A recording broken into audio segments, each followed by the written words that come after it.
So one of the things that I thought would be good for us to talk about is some of the team reports we've done with HPTI. So looking at kind of team dynamics and personality above and beyond just individual reports.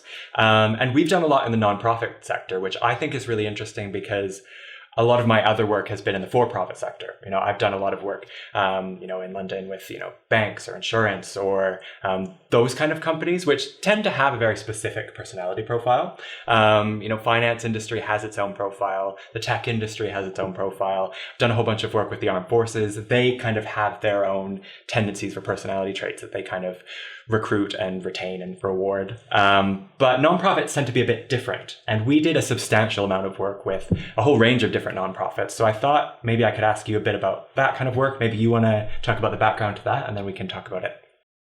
Yeah, I think we started one of the earliest ones that we did with not-for-profits, or a group of not-for-profits, was working with 9 nonprofits in the Central Okanagan on a joint project with Okanagan College as a research project. But it was very interesting because, of course, not-for-profit boards tend to be composed of finance people, lawyers, very senior folks from the community who come from all sorts of backgrounds.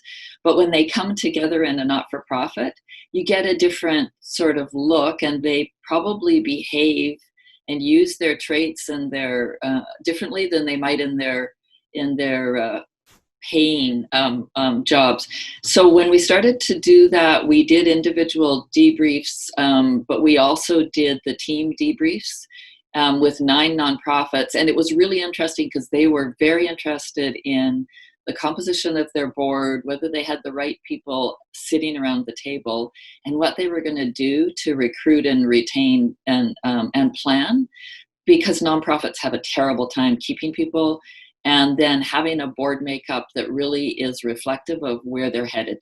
Yeah. They tend to like any organization, they recruit the same kind of people over and over again, and then it's hard for them to change course. Mm-hmm. So it was an interesting process, just asking some of the questions. And maybe you can talk about both the team report and the kinds of questions that we were also asking as part of that process. Yeah, so I think backing it up would be interesting too, because as part of that process, we're interviewing and discussing all of the results. And so through that process, we're interviewing and we're talking to people about their results. So, if you've got 100 people in 9 or 10 different organizations, talking with all of those different people about why they're taking the test, what they think they're bringing into it, is really interesting. And you see a lot from that individual perspective of why they're, joining the board or why they're volunteering their time and what kind of background they want to bring to it. But you see an entire different set of information when you're talking to people in a team context, right? So we might have private individual debriefs with people talking about their results, but then when you're talking at the group level, you might have 10 or 15 people sitting around and you're talking about the overall group levels, the kind of trends you're seeing in that group or the team, with the team dynamics. So it's funny because you can see a lot of the individual stuff playing out within a team, but you get a lot more information and a lot more insight when you can see how people kind of act and interact at that group level. And sometimes the reason that people are there or what they're contributing looks very different in a team environment than an individual setting. And even as you're explaining people's results or what the process is or what the research is, you get a sense of that, right? I mean, do you have any examples or any specific insights that you found from doing those team debriefs? Yeah, I mean, it's interesting because, we worked with a range of organizations, some quite small, some quite large not-for-profits, 2 of the largest not-for-profits in the Central Okanagan. And it's really interesting because I had conversations with accountants and finance folks and all those kinds of people who owned businesses. And then you see what happens in the room.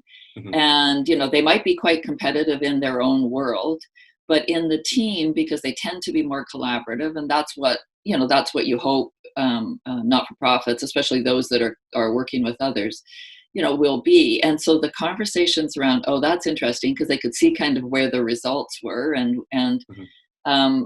So you do get some different behaviors, and then they started to talk about, if they're recruiting for a finance position or they're recruiting for a fundraising position, those kinds of things, the conversations about what kind of people and how that was going to fit within the team. So kind of the team culture piece, but the ability to have a very driven, a very competitive person who might be out doing fund development working with somebody, because many of them are working with community members. There's a very strong social and cultural aspect to what they're doing, and so those are very different profiles. Yeah. Somehow or other, you have to get those people together on the board, like any organization, working effectively together, but in an organization that's very focused on collaboration and is much, I'm going to use the word softer, um, and less competitive generally than you might see in other sectors. So the whole process for people, what I call a bright glimpse of the obvious, when you look at, oh yeah, that person's very focused on the helping part and helping other people, and that person comes from a role of finance and managing money, where they may be much more competitive in terms of doing the best they can to keep the organization financially sound. Yeah, well, and it's something that people don't always think about until you sit them down in a room and say, think about what this person's role is and how it affects the organization and the team, right? Because you are recruiting for, a finance position and maybe a legal position, a community outreach person, something like that. But you don't necessarily just want to pick someone based on that role. You want to pick someone who fits within the organization's mandate, especially a nonprofit with a very specific kind of vision or mandate or vision, maybe some kind of guidelines or requirements that the organization has to meet. And it might not be the same as someone who's in the for-profit sector. So you can't always kind of transplant someone from that job to this job in a nonprofit sector, right? So when you can kind of, if you're really thinking about actively shaping that team and that organizational culture, it's something you want to consider for the roles when you're selecting people or especially doing succession planning, right? Yeah, and the interesting thing is, with some of the boards did not have terms on the directors' positions. Yeah. So they had board members who had been there. In one case, they had people who'd been on the board for 20 years. Mm-hmm. So there's some process things that come up because they were changing. They had some people who really didn't want to change at all, who were pretty happy with the way it used to be. I think there's a song about that. And then you get new people who are pushing for change, and so you get a fair bit of tension in the group that really hasn't been addressed and that needs to be. And I had an executive director come to me afterwards. One of these, she said, I really see what's happening now, and I really see why what we've been trying to change isn't working, and why when we try and insert new people in the process without dealing with kind of where we're headed and getting agreement to that, all we're going to get is a lot of controversy and a lot of sort of challenge and not a very productive board, because they were having a really hard time moving forward. Yeah. So it was, again, bright glimpse of the obvious. And she said, and I don't know why we don't have set terms on our for board members in our bylaws. We need to do that. So some process stuff came out. Yeah, which is interesting too, because sometimes, this stuff can go on for months or years and years and years without sometimes people even thinking or realizing it. So it's funny kind of sitting people down in that setting and asking those questions and bringing all that information up and saying, is this what you want to be doing? Is this how you think things should be going?